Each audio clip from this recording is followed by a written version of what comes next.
Dört büyük meleğin ismini sayabilir misin? Sayabilirim. Azrail, Cebrail, Mikail, İsrafil. Burada ne iş yapıyorsun? Burada moda tasarımcısıyım ben. Peki İslamiyet'e yaşaman nasıl? Allah ile aran nasıl? 5 vakit namazı kılıyorum. Yani oldukça öbür dünyaya hazırlık yapmaya çalışıyoruz. Müslümanlar nasıl olmalı? Şuna buna bakıp din buymuş demesin. Kur'an okusunlar, anlasınlar ne anlattıklarını. Müslüman değilim. Neye inanıyorsun peki? İnanmıyorum. Hiç inanmıyorum. Varlığına veya yokluğuna inanmıyorum. Bilebileceğim bir şey değil. Bu inançtan öteye gidemez ve bunu sorgulamanın yersiz olduğunu düşünüyorum.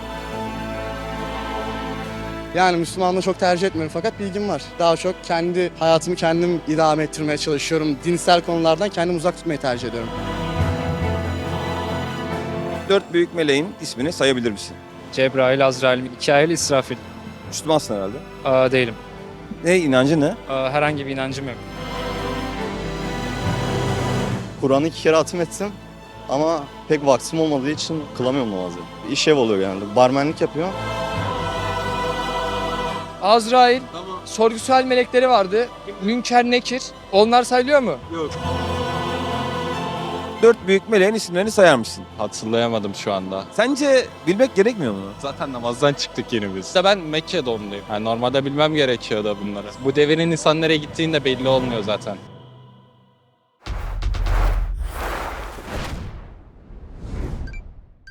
Memleket nere? Bitlis. Ne zamandır buradasın? 20 yıl oldu ya. Ben burada doğumluyum. Kaç yaşındasın? 23. Ciddi mi? Seni yormuşlar ya. Biraz. Bizim sorumuz şu, dört büyük meleğe soruyoruz. Bu dört büyük meleği sayabilir misin? Sayabilirim. Azrail, Cebrail, Mikail, İsrafil. Burada ne iş yapıyorsun? Burada moda tasarımcısıyım ben. Peki İslamiyet'e yaşaman nasıl? Allah ile aran nasıl? 5 vakit namazı kılıyorum. Yani oldukça öbür dünyaya hazırlık yapmaya çalışıyoruz. Ne zamandır beş vakit namaz kılıyorsun? Ya Kur'an kurslarından başladı. O da ilkokul zamanlarındaydı. Tabii şu sıralar o kadar şey olmuyor. Öğlen akşam yetiştirebiliyorum bazen çünkü işlerden zaman bulamıyorum. Geçim derdi değilim ya. Siparişler yetişmeye çalışıyorum. Onlara çok fazla dalıyorum, gidiyorum. Müslümanlar nasıl olmalı? Şuna buna bakıp din buymuş demesin. Kendi dinlerini yaşasınlar, Kur'an'ı okusunlar, anlasınlar ne anlattıklarını. Dört büyük meleğin ismini sayabilir misin? Sayarım. Yani Cebrail, Azrail, Mikail, İsrafil. Müslümansın herhalde değil mi? Yani Müslümanlığı çok tercih etmiyorum fakat bilgim var. Daha çok kendi hayatımı kendim idame ettirmeye çalışıyorum. Dinsel konulardan kendimi uzak tutmayı tercih ediyorum. Bunu ne zamandır yapıyorsun ve sebebi ne? Yani bunun sebebi bireysel bir durum. Bunu sizinle paylaşmak istemiyorum veya herhangi birisiyle de paylaşmak istemiyorum. Ne zamandır yapıyorum? Ya bunu 5-6 yıl oldu herhalde. Küçüklüğümden beri herhalde gelen bir alışkanlık. Ailesel de değil bu. Kesinlikle kendi içimden gelen bir şey. Karışmıyorum. Kimse de bana karışmıyor. Bu halimden memnunum. Herkese de saygı duyuyorum. Dört büyük meleğin ismini soruyorum. Tamam. Cebrail var, Azrail var, Mikail var, İsrafil var. Eyvallah. İslam'la bağlantın, alakan var mı? Yani bağlantım yok. Müslüman değil misin? Müslüman değilim. Neye inanıyorsun peki? İnanmıyorum. Hiç inanmıyorum. Varlığına veya yokluğuna inanmıyorum. Bu dinin inancın ismi ne peki? Apateizm. Ateizm değil. Ateizm Tanrı'nın var olmadığına inanmaktır. Ben varlığına veya var olmadığına inanmıyorum. Bilebileceğim bir şey değil. Bu inançtan öteye gidemez ve bunu sorgulamanın yersiz olduğunu düşünüyorum. Ben bu dünyaya geldiysem bir şeyler yapmam lazım. Bu sorguyu vermek yerine. Tanrı'nın varlığı veya yokluğu hakkında bir bilgi sahibi olamayız. Yalnızca bu bir inanç olabilir. Ve bunun sorgulamanın yersiz olduğunu düşünüyorum. Çünkü ben bu sorgunun sonucuna varabileceğime inanmıyorum. Ve bundan kaynaklı da vaktimi bu sorguyla heba etmek istemiyorum. Ben bu dünyaya geldiysem, sanatımı yapacaksam sanatımı yapmak istiyorum. İşimi yapacaksam işimi yapmak istiyorum. Ben topluma bir katkıda bulunmak istiyorum. Kendimi bir yere kapatıp bu sorguyu vermek yerine. Dört büyük meleğin ismini sayabilir misin? Cebrail, Azrail, Mikail, İsrafil. Müslümansın herhalde. Değilim. Ne inancı ne? Herhangi bir inancım yok. Ne zamandır böyle? Son 2-3 yıldır öyle. Daha önce Müslüman mıydın? Evet.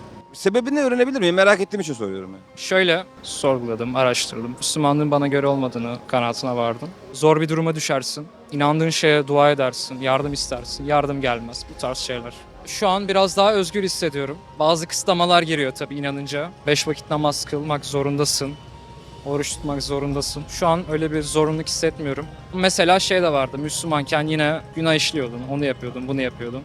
Şu an yine yapıyorsun. İyi veya kötü şey dine değil de kanunlara, çevreye, ahlaka göre yorumluyorsun bunları. Mesela alkol tüketmek kötü bir şey dinde. Müslümanlık için konuşuyorum ama ben şu an kötü bir şey olduğunu düşünmüyorum mesela. Daha rahatça içebiliyorum. Senin Allah'a inanmamanın sebebi rahat yaşamak istediğinden dolayı diyebilir misin? Yani bazı kısıtlamalar gereksiz. Fazla gereksiz bence. Kendi düşüncem bu. Ama şu senin tercihinin sebebi Allah'ın olmadığına bir delil değil ki. Ya delil değil tabii. Bu da bir inanç. Allah'a inanmak da bir inanç. 4 büyük meleğe soracağım sana. Cebrail, İsrail, Mikail, İsrail değil Ya de o- belki harf değiştirmiş olabilir. Cebrail, Mikail, Cebrail, Azrail, İsrafil, Mikail. Evet. Senin hayatın nasıl, yaşantın? Hayatım iş ev oluyor genelde. Barmenlik yapıyorum. Barmenlik yaptığımda eve geliyorum akşam. Barmenlik yapıyorsun. Kur'an'ı 2 kere hatim ettim ama pek vaktim olmadığı için kılamıyorum namazı. Küçükken kılıyordum böyle. Kur'an kursuna giderken kılıyordum. Ondan sonra buraya geldikten sonra değişti. 4 büyük meleğin isimlerini sayar mısın? Cebrail değil miydi? Tamam. Diğer üçü? Diğer üçü hatırlayamadım şu anda. Harf versem sana. Çok iyi olur. M ile başlıyor bir tanesi. M. Bir tanesi İ ile başlıyor. İru. Yardım etsene, gelir misin? Sence bilmek gerekmiyor mu? Zaten namazdan çıktık yeni biz. Normalde ben Mekke doğumluyum. Orada bayağı 10 seneden fazla yaşadım ben. Yani normalde bilmem gerekiyordu bunları. Bu devirin insan nereye gittiğini de belli olmuyor zaten. 4 büyük meleği sayabilir misin? Sayamam. Neden? Hatırlamıyorum şu an çünkü. İnancım var. Müslüman mısın? Müslümanım ama o kadar ilgili değilim böyle. Üstüne düşmedim hiç. Neden? Bilmiyorum. Çevremde görmedim. 4 büyük meleğin ismini sayar mısın? Cebrail, sonra Azrail. Hadi gel melekleri sayıyoruz lan. Dahası yok abi. Ya düşünsem gelir de şu an bir anda gelince şey oluyor. Cebrail, Azrail, sorgusal melekleri vardı. Münker, Nekir. Onlar sayılıyor mu? Yok. Daha yok vallahi yok. Zorlama çıkmaz. Yaşantın nasıl peki? Namaz, ibadet var mı? Abi sana şöyle söyleyeyim. Elhamdülillah Müslümanız ama halimiz kötü ya. Ya farkındayız her şeyin ama çok iyi değiliz yani. Gittikçe kopuyoruz. Ortamımız çok bozuk ister istemez. Ve gittikçe kötüye gidiyor mesela, anladın mı? Şuradan mesela git abi, bir sürü insan rakı içiyor. Bunu kimse sorgulamaz eyvallah ama hoş bir şey değil. Artık bunun sorgulanmaması bir problem zaten. Sorgulanmayacak bir hale geldi. Anlatabiliyor muyum demek istediğim? Bu günah olan şeyler normal gelmeye bize başladı. Mesela ben de koyu Fenerliyim abi. Maça gidiyorum. Yok Cimbom'un yok onun da dümdüz sövüyorsun, anladın mı? Aslında bu bile büyük bir günah. Ama normalleşti günahlar. Onu demek istiyorum sana. 4 büyük meleğin ismini soracağım sana. Cebrail, Azrail, Mikail, İsrafil. Güzel. Peki namazlar nasıl gidiyor? Ya şöyle söyleyeyim, hani içimde her zaman bir namaza başlama isteği oluyor. Dün de evvelsi gün namaza başlayacağım dedim. Ben zaten gece çalışıyorum böyle. Sabah namazını da kılma imkanım oluyor, mescidimiz de var. Ama bir türlü olmuyor yani, kılamadım. Şimdi şöyle baktığında bir ay boyunca böyle belli saatler aralığında 8 saat örnek veriyorum. Biz bir şekilde koşuyoruz, yoruluyoruz, bir şeyler yapıyoruz. Ve şöyle bir gerçek de var. Yaptığımız işler namaz kılmaktan daha zor işler. Peki ben o para için orada koştururken Allah'ın vereceği mükafata inanmadığımdan mı acaba o baş secdeye gitmiyor? Hiç düşündün mü bunu? Olabilir belki ya. Daha çok böyle hayatımı yaşayayım kafasında olduğum için olabilir. Nereye kadar? Kabre kadar. Sonra? Sonrası sıkıntı olur zaten. Rabbin kim diye bir soru gelecek ya kabirde. Rab kelimesi demek seni terbiye eden anlamına geliyor. Sence biz Allah mı terbiye ediyor yoksa işimiz, gücümüz, paramız, nefsimiz mi? Allah'ın terbiye etmesi daha doğru ama sanki nefsimiz, işimiz, gücümüz terbiye ediyor gibi ya. Hayattaki yaşantımız onu gösteriyor değil mi? Evet. Peki sen bu yaşantıyla gittiğinde ve bu soru denk geldiğinde sen diyeceksin ki Allah, hayır diyecekler, gel bakalım senin bir hayatına bakalım. Hayatına baktığında seni para yönetmiş, makam yönetmiş, futbol yönetmiş ki zaten oradan buraya kadar gelmişsin. Yani basit. O secdeye gitmeyen Metehan İzmir'den İstanbul'a maça geliyor. Bu arada maça gelmek falan kötü bir şey değil, onu anlatmak istemiyorum. Sadece tercihten dolayı soruyorum. Hayata baktığımda beni yöneten heveslerim, hislerim, nefsim mi, Allah mı? Yaşantıya bakıyorsun, Allah değil belli. Çünkü çok basit bir meseleyi bile yapmıyoruz. O zaman benim hayatımı heveslerim yönetmiş. Böyle bir cevap verdiğinde devamında ne olacak? Diyor ki sizi bu yakıcı cehennem ateşine atan nedir diye soruyorlar cehennemdekilere. Cehennemdekiler cevap verir diyor. Biz namaz kılanlardan değildik. İnanıyoruz mu? Peki niye inandığımız gibi yaşamıyoruz? İşte bilmiyorum artık, yani şöyle söyleyeyim, vesvese midir değil midir, ben çok niyetleniyorum gerçekten, hani inancım yerinde mesela ama bir namaz kılayım derken birçok şey oluyor, kılmıyorum. Mesela Cuma'ya gideyim diyorum, ona bile gitmiyorum. Çok değişik bir olay oluyor yani, her şeye niyet ediyorum ama hiçbir zaman sonu gelmiyor. Fenerbahçe'yi tanıdığın kadar Allah'ı tanımıyorsun çünkü. Olabilir. Ya ben şöyle söyleyeyim, ben de sana, ben Fenerbahçe'yi tanıdığım kadar ailemi de tanımıyorumdur. Benim için ayrı bir şey Fenerbahçe. Ölüm diye, kabir diye bir gerçek var. Sen ne kadar muhatap almasan da o seni muhatap alacak. Doğru mu? Ben Allah'ın önüne bunları koyduğumda, oraya girdiğimde utanmayacaksın mı? Utanacağız. Ya hazır bunu böyle bir fırsat varken niye utanacağım bir şeyi bile bile yapıyorum? Hayat güzel geliyor ya insana hani. Ya o söyleyeceğin şeylere hiçbir cevabım yok. Aslında cevap zaten belli abi ya. Bir de namaz sözü alsam, 5 vakit olmasa da zor gelebilir nefse, burayı anlayabilirim. Ama bir yerlerden hani bir çocukla böyle koşmadan yürümeden önce bir emeklemeye çalışır ya. Senle bir emeklemeye çalışar. Bana günlük bir vakit söyle ya da 2 vakit söyle. Bunları da kıl. Sabah ve yatsı olabilir. Sabah ve yatsı namaz için söz veriyor mu? Söz. 4 meleği soracağım. Bunları biliyor musun? Biliyoruz tabii ki. Çok şükür. Eyvallah. Sayar mısın? Cebrail, Azrail, Mikail, İsrafil. Eyvallah. Senin namazlar ne durumda? Benim namazlar çok şükür. Elimizden geldiğince cumalarımıza gideriz. Bayram namazlarımızı kılarız. Kandil günleri gidebilirsek akşam namazlarına, yatsı namazlarına gideriz. O gün tutabilirsek orucumuzu tutarız. Yeter mi? Yetmez tabii ki. Herkes elinden geldiğince bir şeyler yapar bu hayatta. Onun açığını başka şeylerle kapatırız. Zekatımızı 3 kuruş daha fazla veririz. İnsanlara daha çok yardım etmeye çalışırız. Herkesin kendi bir vicdan muhasebesi vardır. Biz de o vicdan muhasebesinde daha da vicdanımızı rahatlatmaya çalışıyoruz. Ona yönelik çalışıyoruz hayatta her zaman. Bir de emirler var ya. Şimdi emirleri yapınca vicdan rahat eder. Yapmayınca rahat etmez. Senin bir vazifen var mesela. Şu an müfettişlik yapıyorsun. O vazifeni yerine getirince kendini rahat hissedersin. Ama vazifeni yapmadığında devlet der ki sana verdiğim vazifeyi sen yerine getirmiyorsun. Onun için benim seni bu işten uzaklaştırmam ya da maaşını kesmem lazım der. Aynı meseleyi vurduğumuzda inandığımız bir Kur'an var ve 5 vakit namaz farz kılınmış. Bu da bir emir. Bu emri yerine getirmeden kendini nasıl rahat hissediyorsun bu kadar? Yani şöyle, aslında sosyal hayatın yoğunluğunda şu anda bunu fark ettim. Aslında diğer manevi hayatımızı unutuyoruz. Kendimizi rahatlatacak şeyleri unutuyoruz. Kendimizi rahatlatacak şeyleri manevi şeyler değil, maddi şeyler de, beşeri de arıyoruz. Şu an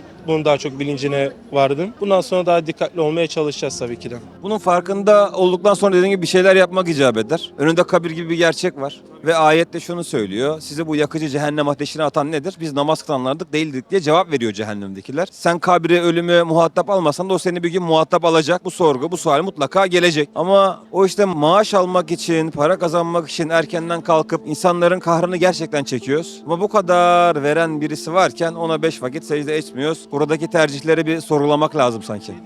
Buna ben de dahil olarak sosyal hayatın yoğunluğundan, kendi beşeri derdimizden onu ibadet etmeyi unutuyoruz insanlık olarak. Ve her geçen gün daha kötüye giden bir toplumda ondan sonra bunlar daha da çok unutuluyor, daha da kötü bir yere gidiyoruz. Dediğiniz gibi bunlara daha çok dikkat edilmesi lazım. Buna ben de dahil olmak üzere tabii ki de. Daha da çok dikkat etmeye çalışacağız. Eyvallah. Hakkınızda hayırlısı. 4 meleğin ismini soracağım. Bunları bana söyler misin? Cebrail, Azrail, Mikail, İsrafil. Güzel, doğru. Peki hayatın nasıl? İslami yaşantın nasıl? Olabildiğince yaşamaya çalışıyorum o iki kimane. Namazlar var galiba. Aynen kılıyorum Allah'a şükür. Güzel. Peki olabildiğince diyorsun ya, eksikler de var sanki orada. Eksikler şöyle, namazımda Allah'a şükür sıkıntı olmuyor. Tabii bazen sabah namazında hani uyanma gibi durum olmayınca yaşantı babında söylüyorum. Hani çünkü sürekli iç içeyiz, topluluk kalabalık, göz günahı var yani. Onlara bir türlü engel olamıyor. Mesela Kadıköy gibi bir yerdeyiz. Bir şekilde artık insan günaha ulaşabiliyor. Ama onun dışında hani dikkat ediyorum namazım olsun. Kur'an-ı Kerim de okuyorum. Yeter mi namaz? Namaz yetmez tabii ki. Yani Allah'ın varlığından inanarak, onun olduğunu bilerek hareket etmek, yaşantımıza ona göre davranmak. Çünkü mesela bir sıkıntıya giriyorum ben. Biliyorum ki hani Allah bir şekilde yani bir çıkış kapısı gösterecek. Ona göre hareket ediyorum ve hani rahatlıyorum. Eğer böyle olmasaydım bir şekilde bir umutsuzluğa kapılırdım. Zaten bence çoğu intihar vakası bundan geldiğini düşünüyorum. Ama bir müminler olarak Allah'a inanmak bizi bir huzura erdiriyor. Bir umut kapısı oluyor. Bu videoyu paylaşabilir miyiz? Peki. Eyvallah. Tamam olur yayınlayınız. YouTube'da yayınlayabilirsiniz, rızam var. Yok tabii paylaşabilirsiniz. YouTube'da yayınlayabilir miyiz? Tabii ki sıkıntı değil. Paylaşabilir miyiz röportajı? Ve paylaşırız. Bunu paylaşabilir miyiz? Sonra kendim birebir konuşacağım biraz. Yayınlayabilir miyim? Tabii ki de. Paylaşırız, sıkıntı yok. Paylaşabilirsin, hiçbir sıkıntı yok. Hala sıkıntı yok abi.